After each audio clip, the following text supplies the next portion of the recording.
Olá, bom dia! O nosso Agro Pantanal deste domingo já está no ar com muitas informações e novidades sobre o homem e a mulher do campo.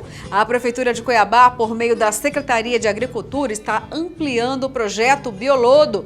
Dessa vez, os contemplados foram 13 produtores do assentamento 21 de abril, na zona rural daqui da capital. Daqui a pouquinho vou mostrar tudo sobre isso, mas antes vamos saber o que mais vai ser destaque na edição de hoje do nosso Agro Pantanal.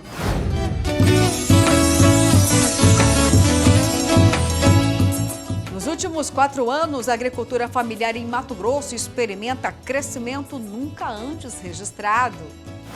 Pesquisadores da Embrapa e fiscais do MAPA explicam o funcionamento do Laboratório de Análises de Azeites e as principais legislações que regulam essa produção. No Papo com Café de hoje, eu vou conversar com o diretor-presidente da Associação dos Criadores de Mato Grosso, Acrimate, Oswaldo Ribeiro. Nós vamos bater um papo amplamente aqui sobre a instituição. E como não poderia faltar, é claro que vamos ter aquela receita saborosa para você preparar ainda hoje.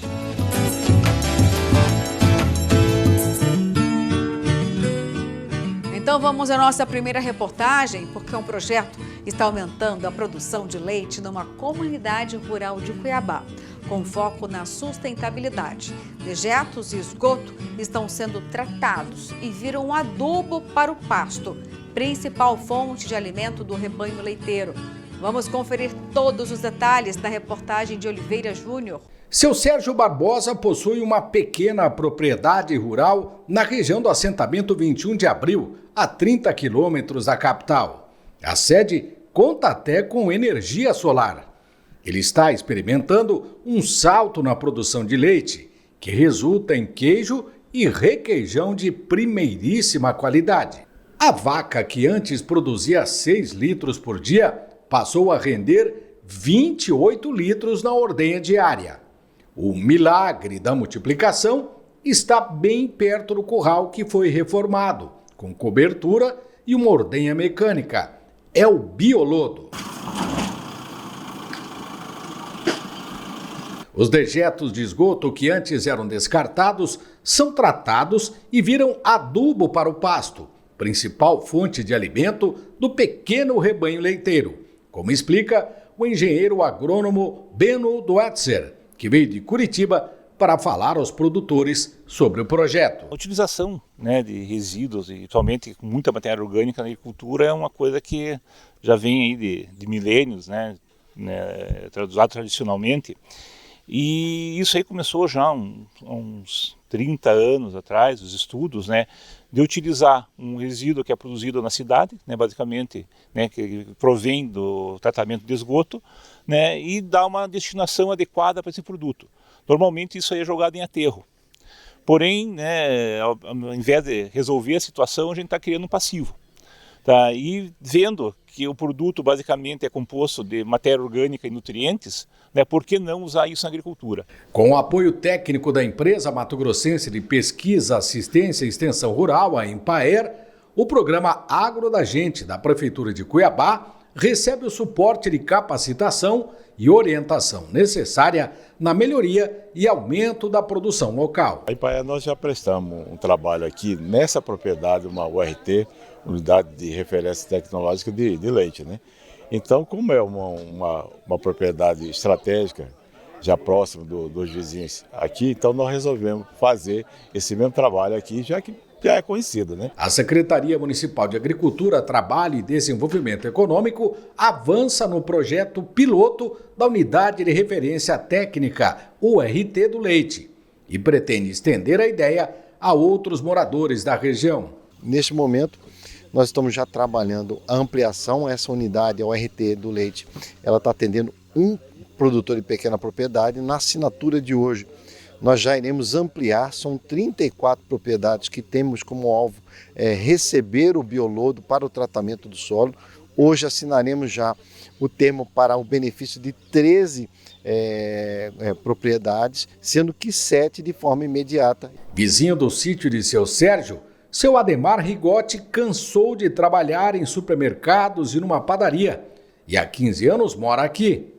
O agora aposentado vê com otimismo a possibilidade de investir no negócio. Chega no tempo da seca, ela queima tudo, né? Sem falta as proteínas da terra, calcário, esse adubo ele vai substituir isso, né? Então é uma coisa que vai melhorar para nós, né? Vai melhorar para o pequeno produtor, para o pequeno pecuarista que vai trabalhar com ela, né? E o que dizer do aumento da produção, seu Sérgio? O leite produzido a mais pela vaquinha agora vai virar até sorvete. Agora eu estou correndo atrás para vender, mas já consegui uma empresa que até levou um leite para amostra, fez o teste, o leite deu tipo A, melhor leite, já está pegando leite, já vai começar, já estou entregando para eles já. Vai virar sorvete. Vai virar sorvete. E você já ouviu falar em fazenda urbana e em fazenda vertical? Uma empresa criou em São Paulo uma fazenda com torres de 10 andares no meio da cidade. Entre as vantagens deste formato estão o controle total de luz e água para cada planta. Vamos conferir então na reportagem da TV Brasil. O container com 150 metros quadrados de área produtiva fica dentro da cidade de São Paulo. Na fazenda vertical, as verduras são criadas em ambiente controlado e o resultado são folhas padronizadas. Em vez de terra, água. Em vez de sol, luz artificial. O nome Pink Farm, em português, significa fazenda rosa e vem da cor da iluminação que substitui a luz solar. É uma mistura entre lâmpadas azuis e vermelhas. A luz solar, né, que é essa luz branca, ela é composta, obviamente, de várias cores. E dentro do espectro de RGB, ou seja, vermelho, azul e verde, a gente pode dispensar a luz verde, porque a planta ela só vai usar mesmo para o seu desenvolvimento a luz vermelha e a luz azul. Então, a agricultura sempre foi uma ciência. E a vertical farming, né, a fazenda vertical, ela nada mais é do que um avanço dessa ciência. Até a noite é encurtada. As verduras passam só de 3 a 4 horas por dia na escuridão total. Aqui não se usa agrotóxico, pois não existe risco de ataques de insetos ou pragas. E não se depende de clima. A iniciativa pioneira na América Latina, fundada em 2017, já tem compradores certos para as 3 toneladas de hortaliças produzidas por mês. Uma produtividade 170 vezes maior que a agricultura tradicional e com gasto 95% menor de água. A água aqui ela é utilizada de uma forma muito mais eficiente. Quando você coloca água na terra, boa parte dela nem vai para a planta, né? Você também não precisa lavar os alimentos. Então, tudo que você coloca aqui é a quantidade exata e ideal que aquela planta precisa para crescer e se desenvolver. De acordo com a própria empresa, a fazenda vertical tem apenas uma desvantagem: o gasto de energia elétrica. O investimento inicial ele é alto, a nossa maior parte aí de contas está com energia elétrica. Não existe desperdício, absolutamente tudo que é plantado é colhido e o mais legal é que a gente consegue prever esse movimento, ou seja, eu sei exatamente quando e quanto eu vou colher. O nosso Agro Pantanal vai para o primeiro intervalo, mas não sai daí, eu volto já com muitas notícias e novidades sobre o mundo agro.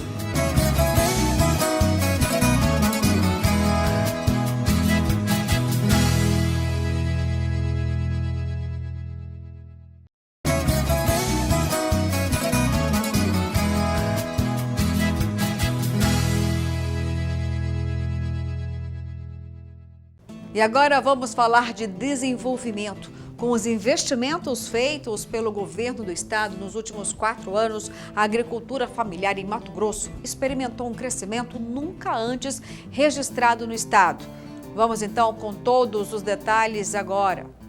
Um setor essencial para a produção de alimentos e que estava esquecido pelos órgãos estaduais. Tudo começou a mudar em 2019, quando o governador Mauro Mendes priorizou investimentos em infraestrutura e ações visando o fortalecimento da agricultura familiar. Nos 3 primeiros anos de governo, quase 300 milhões de reais foram investidos em ações e entregas de equipamentos agrícolas. Os implementos que o acompanham possibilita que esse agricultor familiar possa ter consolidado um retorno econômico para a sua produção, possa ajudar para que ele tenha uma melhor condição de trabalho na sua terra. Foram 300 máquinas, veículos e tratores que chegaram até quem precisa. 52 anos de vida aí, eu nunca tinha visto esse investimento que o governador está fazendo com nós aí. Um apoio do governo, entendeu? Com maquinário, com insumo, com calcário, com logística. Então hoje sem esse aporte era impossível o pequeno produzir. Então hoje, graças a Deus, nós temos como produzir. A população, com todo esse tempo de chuva, um prefeito vinha aqui receber mais uma patrola. Nós temos 732 assentados no meu município de São José do Rio Claro.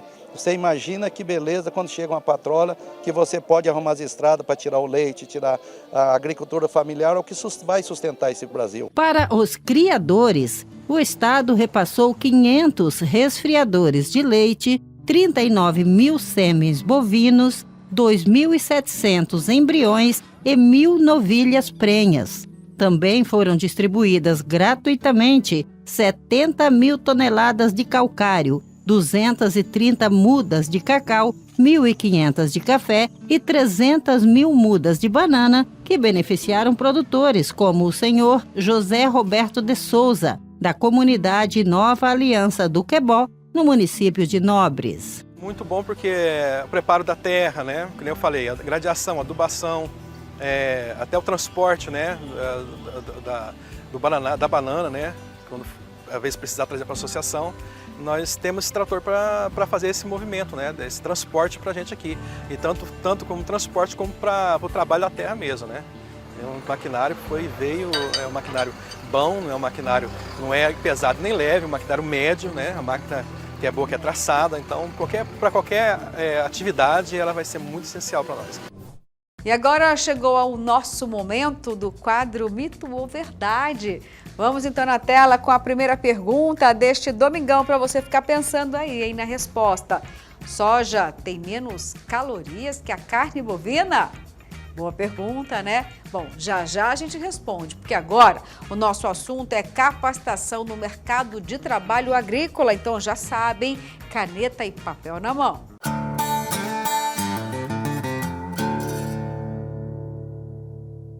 O Sistema FAMATO e os sindicatos rurais oferecem os seguintes cursos.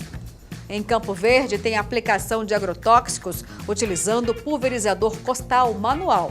Começa dia 30 de janeiro e vai até o dia 1º de fevereiro. Informações pelo 66-349-2111. Em Querência, tem processamento de produtos derivados da soja. Começa dia 30 de janeiro e vai até o dia 3 de fevereiro. Informações pelo 66-3529-2394. Em Rondonópolis, tem produção de derivados do leite e queijos. Começa dia 30 do 1 e vai até o dia 3 de fevereiro. Informações pelo 66-3423-2990. Em Vila Bela da Santíssima Trindade, tem cultivo da mandioca, começando dia 6 de fevereiro e vai até o dia 10. Informações pelo 65-3259-1018. Em Dom Aquino, tem produção artesanal de conservas de frutas. Começa dia 6 de fevereiro e vai até o dia 9 de fevereiro. Informações pelo 66-3451-1861. E agora nós vamos para mais um intervalo, mas não sai daí, daqui a pouquinho eu estou de volta com muito mais.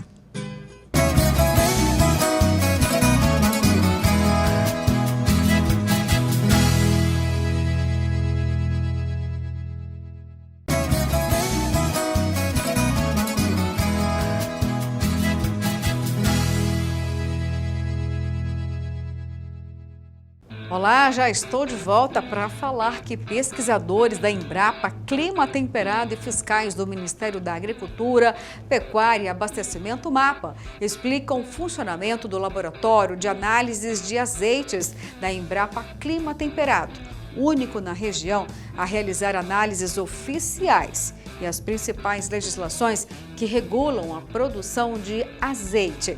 O primeiro workshop sobre o assunto reuniu na Embrapa mais de 30 produtores atendidos pelo laboratório para promover um debate entre o setor produtivo e os especialistas. A oliveira foi introduzida no Rio Grande do Sul na década de 1930, mas a exploração comercial só começou a ganhar força mais recentemente, há cerca de 2 décadas. A cultura ainda gera dúvidas junto ao setor produtivo, principalmente sobre a regulamentação de azeites. No início de julho, cerca de 30 produtores atendidos pelo Laboratório de Análises de Azeite da Embrapa Clima Temperado estiveram reunidos com representantes do MAPA que atuam na fiscalização dos produtos. O objetivo foi esclarecer as principais questões sobre as legislações que têm impacto na produção, envase e comercialização de azeites. Está dizendo que o produto vai se manter com aquelas características do formato da embalagem por 2 anos. Para que você possa entender, em 2000, uma lei definiu aspectos sobre classificação de produtos vegetais de modo geral, que foi complementada e regulamentada por um decreto de 2007. Mais para frente, essa lei foi atualizada por uma instrução normativa de 2012, que especifica o que é azeite de oliva e óleo de bagaço de oliva e define padrões oficiais de classificação. Em 2014, uma nova instrução normativa tratou da obrigatoriedade da realização de análises para a certificação da classificação do azeite. Na prática, a lei exige que os produtores façam análise e certifiquem que tipo de azeite eles estão produzindo.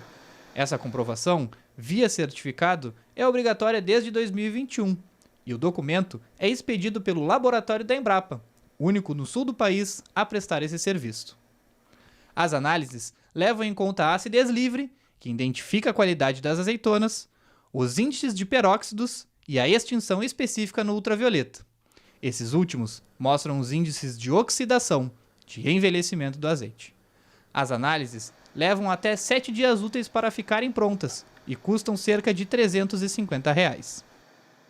Esse laboratório ele é fundamental, porque ele ajuda os produtores a estarem assim, dentro da conformidade com seus produtos, né? Ele serve como uma ferramenta fundamental para o produtor conseguir saber se ele está, antes que venha uma fiscalização e detecte um problema, ele pode fazer o uso do laboratório, e é isso que a própria norma prevê, né? Que ele analise previamente seus produtos para saber se tem algum problema ou não. Então ele já evita um problema com a fiscalização. Além do que, não vou nem entrar, nem aprofundar, né, toda uma possibilidade de um laboratório como esse pode apoiar projetos de pesquisa, o desenvolvimento futuro da cadeia produtiva, enfim, é uma ferramenta imprescindível, sem dúvida. Classificar corretamente os azeites, informar no rótulo dados que condizem com as análises e registrar a propriedade junto ao Ministério da Agricultura são os principais pontos que o produtor deve atentar para não infringir a lei. Para quem descumpre, as penalidades variam e as multas vão de R$ 2.000 a mais de R$ 500.000. Para este auditor fiscal agropecuário do MAPA, da Divisão de Desenvolvimento Rural, a fiscalização combate fraudes e garante um produto de qualidade para o consumidor final.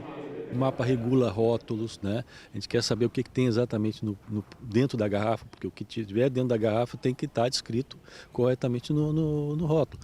E o consumidor é soberano, né? Para ir na gôndola e escolher o azeite que quer comprar. Então é importante o Ministério exercer a fiscalização, que é uma fiscalização de Estado, né? É o Estado do Brasil garantindo a qualidade do produto, né, aos brasileiros. Em 2022, cerca de 30% do setor emitiu o certificado exigido e está atendendo à legislação, o que representa 160 mil dos 448,5 mil litros de azeite produzidos no Rio Grande do Sul. Então sempre acontece isso, acaba um produtor repassando para o outro o que eles viram aqui e vai aumentar esse cuidado ainda mais com a qualidade do produto deles, porque aqui a gente relata alguns problemas que acontecem também com o setor, com a identificação, com a qualidade do produto deles que a gente encontra no mercado. A gente relata algumas coisas e eles vão se informando e corrigindo as coisas, né? Muitos dos problemas que acontecem é por falta de conhecimento mesmo. Esse consultor atende produtores nos estados do Rio Grande do Sul, Santa Catarina, Paraná, São Paulo e Minas Gerais. Dá suporte técnico na escolha de área, implantação e manejo nos pomares de oliveira. E para ele, esses eventos são importantes para o crescimento da cultura. é uma cadeia que está despontando para o agronegócio gaúcho, mas que ainda carece de informações. E esses momentos aqui dentro da Embrapa nos proporcionam isso, né? Adquirir conhecimento, trocar informações e agregar cada vez mais, né, para a cadeia produtiva.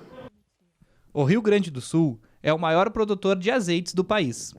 Segundo dados da Secretaria de Agricultura, Pecuária e Desenvolvimento Rural, 108 dos 497 municípios do estado, cerca de 20%, possuem cultivo de oliveiras. Ao todo, são quase 6 mil hectares cultivados em 321 olivicultores. Em termos de produção de azeites, o estado abriga 17 lagares, as fábricas e 70 marcas em comercialização. E agora vamos para o nosso giro de notícias do agronegócio. As exportações do agronegócio somaram mais de 159 bilhões de dólares em 2022, com alta de 32% em relação ao ano anterior. De acordo com a Secretaria de Comércio e Relações Internacionais do Ministério da Agricultura e Pecuária, os preços internacionais das commodities agrícolas influenciaram o desempenho. O índice de preços dos produtos exportados pelo agronegócio teve um incremento de 22% relativo a 2021 e o volume embarcado cresceu mais de 8%. Com esses aumentos, as vendas externas do agronegócio representaram mais de 47% do total exportado pelo Brasil no ano passado. O crescimento dos volumes exportados dos produtos agropecuários foi reforçado pelo aumento da produção da safra de grãos 2021-2022, que alcançou 271 milhões de toneladas. Milho e soja foram as principais culturas, com quase 113 milhões de toneladas e 126 milhões de toneladas, respectivamente. Os setores exportadores que se destacaram entre janeiro e dezembro de 2022 foram o complexo soja, com mais de 60 bilhões de dólares, e também carnes, com mais de 25 bilhões de dólares. As projeções sobre a produção de trigo, tanto internacional quanto no Brasil, foram novamente elevadas em relatórios divulgados pela Conab e pelo USDA na última semana, devendo ser recordes. Apesar de a colheita já ter sido finalizada, a Conab aumentou a estimativa da safra de 2022 no Brasil para mais de 9 milhões de toneladas, alta de mais de 27% frente à temporada de 2021, um recorde nacional. Quanto à safra mundial, elevou a produção mundial e os estoques finais da safra 2022-2023 na comparação entre os relatórios de janeiro e também em relação ao mês de dezembro. Segundo dados, a produção mundial está estimada em 781 milhões de toneladas, um recorde de 0,1% maior que os dados indicados em dezembro de 2022 e ainda 0,3% acima da temporada passada. Nosso Agro Pantanal vai para mais um intervalo, mas não sai daí, porque na volta tem uma entrevista especialíssima com o diretor-presidente da Acrimate, Oswaldo Ribeiro. Eu espero por você.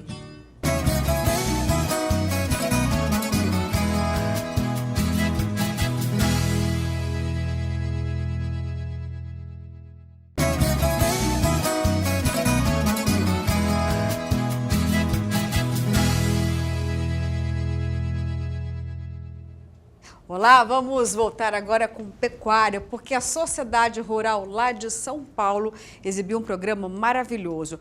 Trata-se de Cria Ponta a Ponta, um grande evento e com muitas novidades para os pecuaristas. Então vamos com uma reportagem especial direto do Agro Nacional, aqui na sua tela. Uma categoria muitas vezes esquecida do ponto de vista nutricional nas fazendas brasileiras. Não é incomum que a vacada acabe ficando alargada, naquele pasto mais rapado, ou aquela área de pastagem que já passou do ponto, lá no fundo da fazenda, sem manejo, sem atenção. Esse descuido com a alimentação das fêmeas é o que muitas vezes compromete o resultado da reprodução, por conta do score de condição corporal inadequado na monta. Talvez esta situação seja um dos maiores dramas da pecuária de cria no Brasil e foi debatido durante o Cria de Ponta a Ponta, evento realizado pela Sociedade Rural Brasileira em São Paulo. Principalmente o papel do manejo de pasto na intensificação da cria. No Brasil, nós estamos num país tropical, onde que o alimento mais barato que a gente tem é o pasto. Então a gente precisa entender mais de como produzir esse pasto, como colher ele de forma eficiente para fazer essa pecuária nossa ser cada dia mais lucrativa, né? Ser mais competitiva do que ela já é. Eu vejo que existem pecuaristas, existem empresários que já olham isso com olhos bem clínicos e são pessoas que são eficientes dentro do sistema. Por outro lado, se a gente olhar a média no Brasil de lotação ela é baixa, a média de desfrute ela é baixa, a média de produtividade por hectare ela é baixa, porque a gente explora pouco esse potencial forrageiro ainda, na média. Mas é claro que, à medida que as margens vão encurtando, e é isso que está acontecendo nos últimos anos na pecuária, o pecuarista ele se força a se profissionalizar, a usar de forma mais eficiente esse recurso forrageiro que ele já tem dentro da fazenda, que já está estabelecido lá dentro. Resta ele agora só manejar isso de forma mais eficiente e colher isso de forma mais eficiente. Quando a gente fala em manejo mais eficiente, que dica você traria para que o pecuarista de cria que está nos ouvindo comece do começo mesmo ali, o básico, o que ele pode fazer para melhorar esse aproveitamento de forragem até no período seco do ano, que é mais complicado? Tudo começa lá na escolha da planta forrageira, né? No momento que nós vamos estabelecer o pasto, é conhecer aquele bioma que aquele pasto vai ser implantado, conhecer solo, conhecer o objetivo em termos de lotação e a partir disso começar a manejar a planta de forma que essa planta seja perene na área. Muitos pecuaristas me perguntam quanto tempo que dura um pasto na fazenda. É perene, plantou uma vez só. E a gente não vê isso na prática, né? A gente vê muita gente reformando o pasto. Reforma porque não repôs nutrição, manejou errado. Então as principais dicas, escolher a planta forrageira de forma eficiente, reservar pasto para a época da seca, colher o pasto de forma eficiente na seca e na transição das secas para as águas, que acaba sendo na fazenda a fase mais crítica, tentar de alguma forma deixar os animais fora dos pastos. Não estou dizendo 100%, mas alguma parte pelo menos. Então, muitas fazendas de cria têm trabalhado com sequestro de vacas, sequestrando essas vacas em locais específicos e deixando esses pastos rebrotarem no início dessas águas. Muitas vezes esse sequestro com pasto colhido, né, com silagem de capim. Aquele capim que sobrou, foi excedente nas águas, eu conservo ele e forneço ali na transição das secas para as águas. Isso é bem interessante para esses pastos rebrotarem rápido aí no início das chuvas. Sistemas integrados de produção também favorecem a intensificação da cria, pela melhora do perfil do solo, ciclagem de nutrientes e calibragem da carga animal, com o aumento da taxa de lotação. O pecuarista que tem a oportunidade de trabalhar com a agricultura na fazenda, seja ele mesmo conduzindo essa agricultura ou fazendo parcerias, arrendamento, isso traz muito benefício para o sistema. Quanto à fertilidade do solo, reforma dessas pastagens. Então, a agricultura trazendo benefício para a pecuária levando benefício para a agricultura. A questão é fazer sobrar um pouco mais de pasta, estar mais preparado, principalmente para essa seca, que tem tudo a ver com a reprodução. Se a gente souber trabalhar com sobra, e é importante, até na vida da gente é importante sempre sobrar um pouco, né? No pasto é a mesma coisa. Quando eu estou com sobra, se a gente pega esse ano, por exemplo, na hora que a gente olha a pecuária de cria, que o preço do bezerro à venda está baixo, quem tem comida estocada na fazenda vê uma oportunidade de comprar sua reposição, ou comprar um animal e fazer uma recria. Então, trabalhar com estoque de forragem na fazenda, seja ele no pasto ou seja ele em silo, em feno, isso é muito importante para você ter flexibilidade na tomada de decisão e aproveitar essas oportunidades. Bom, aqui no AgroPantanal vamos continuar ainda falando um pouco mais sobre a pecuária. Tem muitas novidades, claro, o ano está começando agora e o setor é pujante, não para nunca. Então, para continuar falando sobre esse segmento, eu vou receber aqui no estúdio o seu Oswaldo Ribeiro, que é o diretor-presidente da Acrimate. Então, roda aí para a gente o Papo com Café.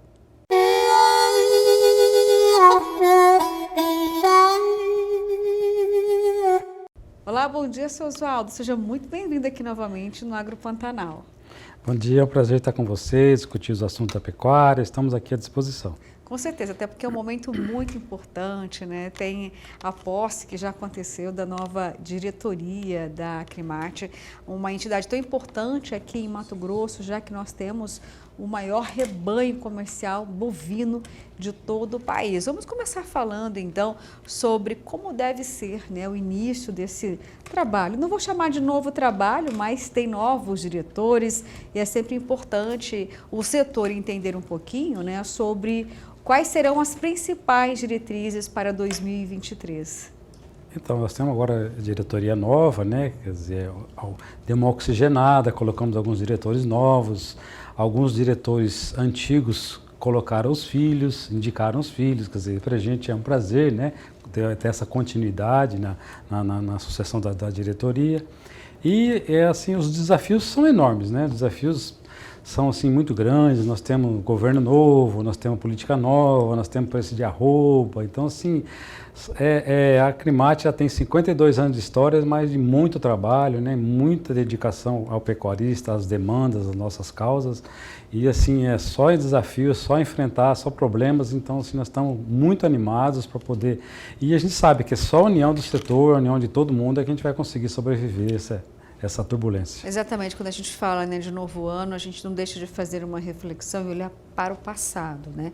Quais foram os desafios já superados e quais serão, né, os novos desafios para o novo ano. Isso já deu uma pincelada aí, afinal de contas, tem um novo governo, e nós sabemos que ainda existe, né, uma certa divisão do agro como um todo, diante das ideologias da esquerda e da direita, mas como que a entidade está nesse momento, até porque nós temos um ministro da Agricultura, que é daqui de Mato Grosso, né, foi eleito senador Carlos Fávaro, mas já é, né, um novo ministro. O que esperar?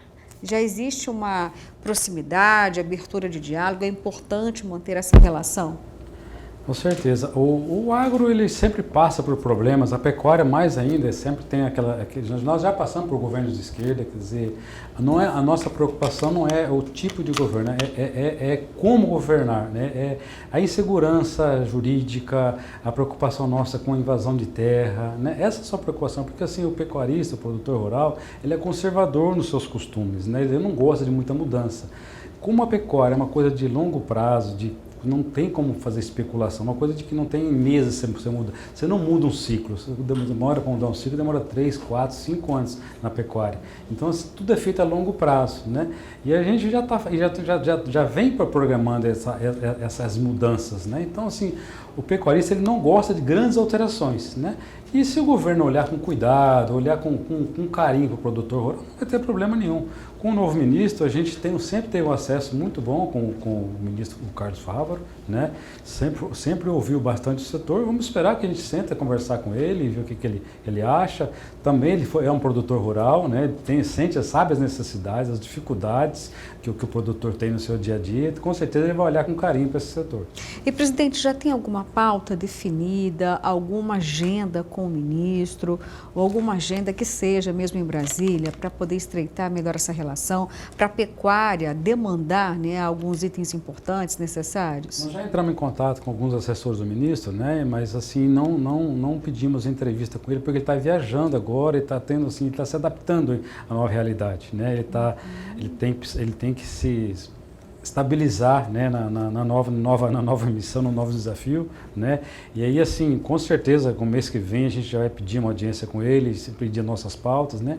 Que são aquelas principais, determinar a segurança jurídica, né? Para a gente poder fazer nossas programações, a instabilidade, né? E esse problema de sem terra, de invasão, que é o que preocupa mais, por conta dos pequenos e médios produtores que não têm advogados, não têm suas seguranças nas suas fazendas. Então, assim, isso gera muita insegurança para a gente como defensores dos produtores pequenos e médios. Até o momento, nenhuma ocorrência em Mato Grosso? Não, graças a Deus.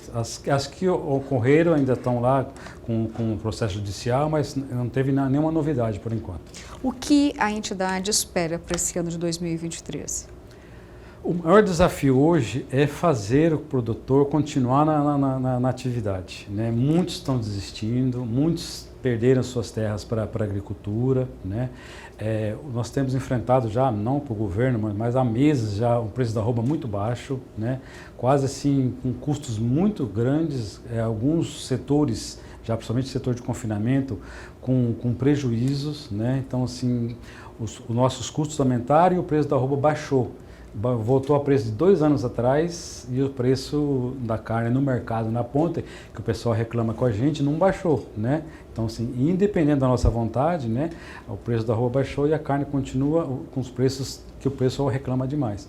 Então, o que a gente preocupa é isso, é que a atividade está se achatando, sabe? Nossos custos estão se achatando, a lucratividade está muito, muito baixa. Então, se o pecuarista não fizer muitas suas contas hoje, muito cálculo, ele sai da atividade, sabe? E os pequenos que não têm muita orientação, né?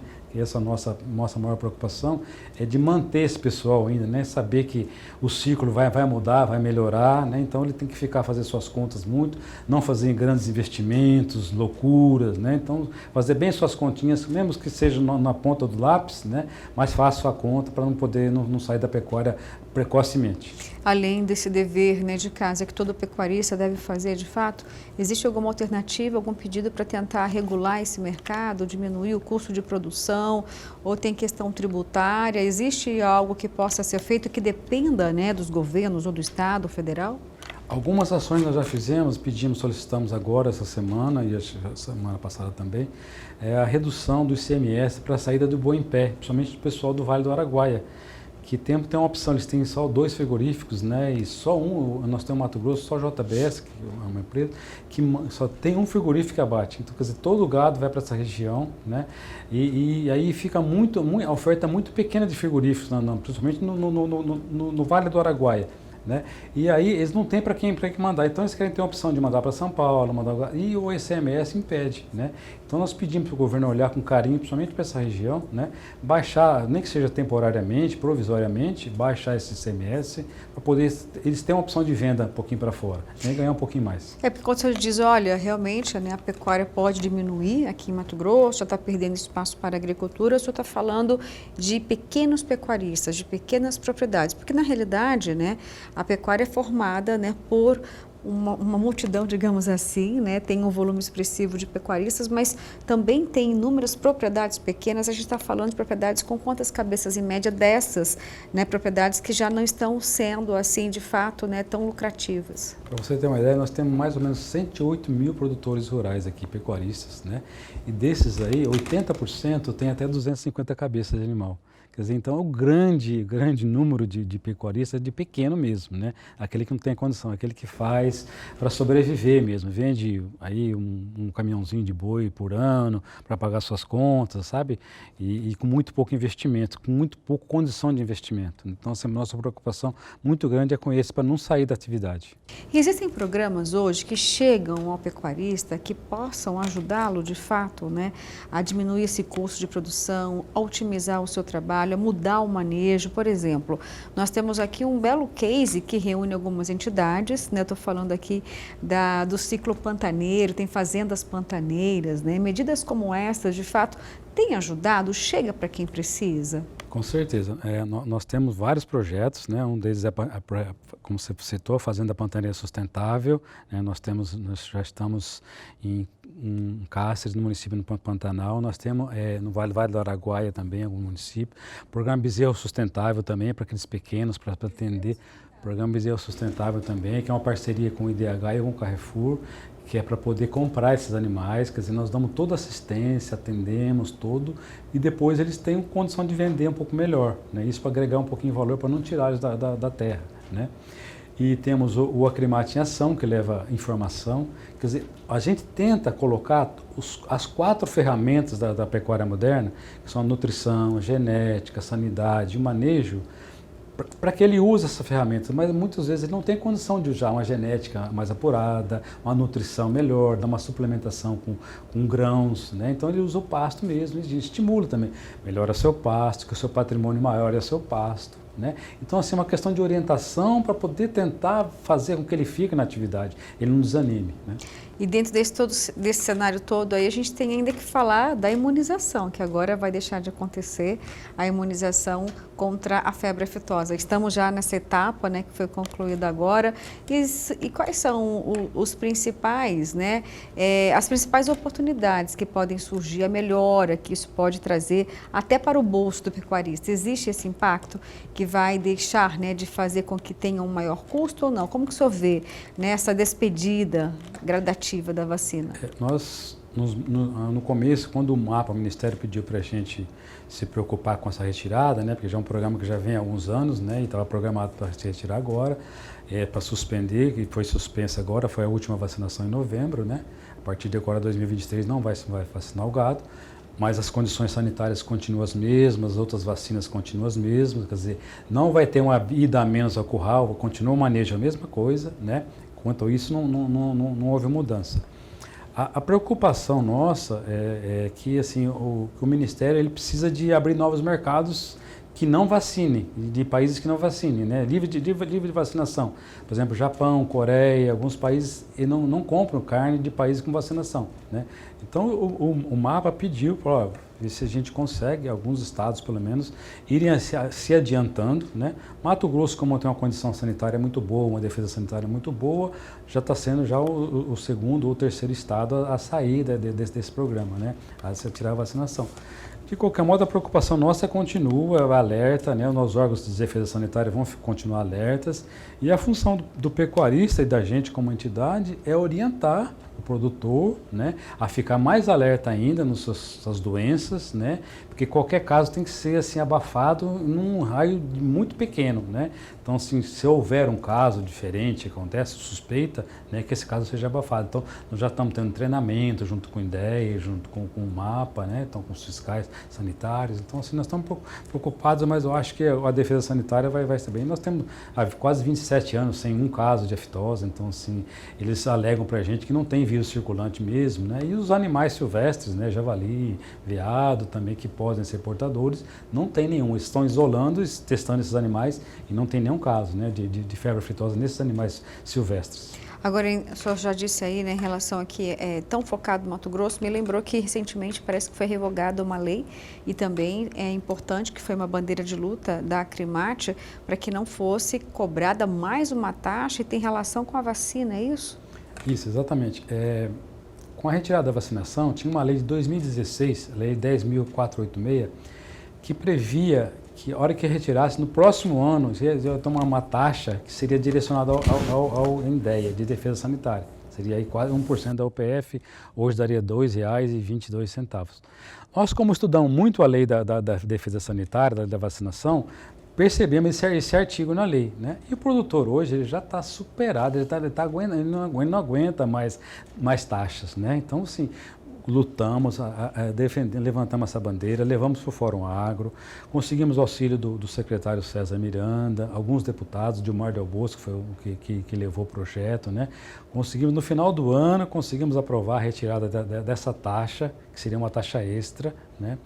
E aí, o governo sancionou no começo do ano, né, retirando mesmo essa taxa que não vai haver, quer dizer, uma vitória, quer dizer, uma taxa a menos, na verdade, né, uma conquista do setor, né, que, por exemplo, já o pecuarista está tão sufocado, né, mas uma taxa ele não ia aguentar mesmo, né, então, assim, foi uma conquista muito grande. Eu acho, assim, agradecer mesmo os que trabalharam com a gente, os apoios dos deputados, o governo mesmo que entendeu, né, foi sensível a esse problema, né. A sensibilidade é importante, né, porque embora a taxa aparentemente não fosse um volume alto, mas o bolo era 50 milhões de reais, ou seja, né, o governo abriu mão de arrecadar esse volume, foi importante então para a cadeia. E para o INDEA não vai ter prejuízo, porque nós conseguimos colocar na mesma lei, na lei do FETAB também, uma pequena fração, uma porcentagem direcionada ao INDEA. Então, assim, não vai ter problema de recurso, de falta de recursos para o INDEA num ano de mais cuidado com a defesa sanitária.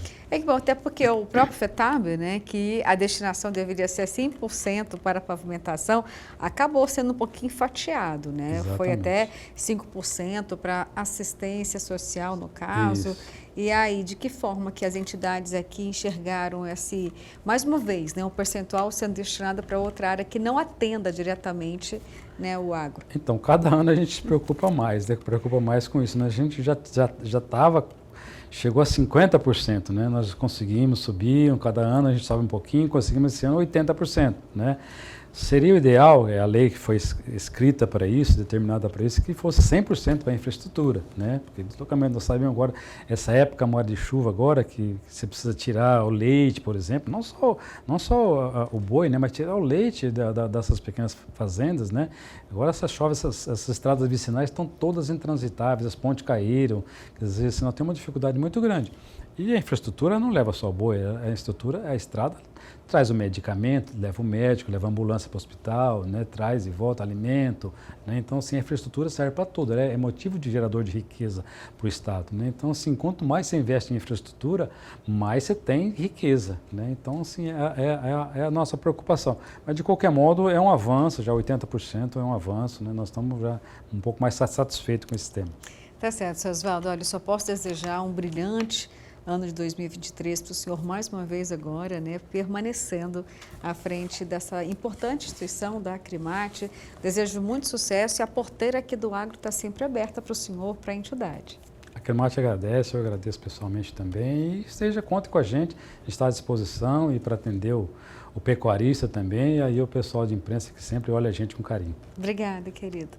Bom, e agora a gente falando aqui de pecuária, vamos então para um prato sensacional com sabores do Cerrado. Sempre uma receita maravilhosa para você repetir aí na sua casa ou na fazenda.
Nossa, que receita maravilhosa! Eu tô aqui ó, com água na boca para você repetir aí, hein?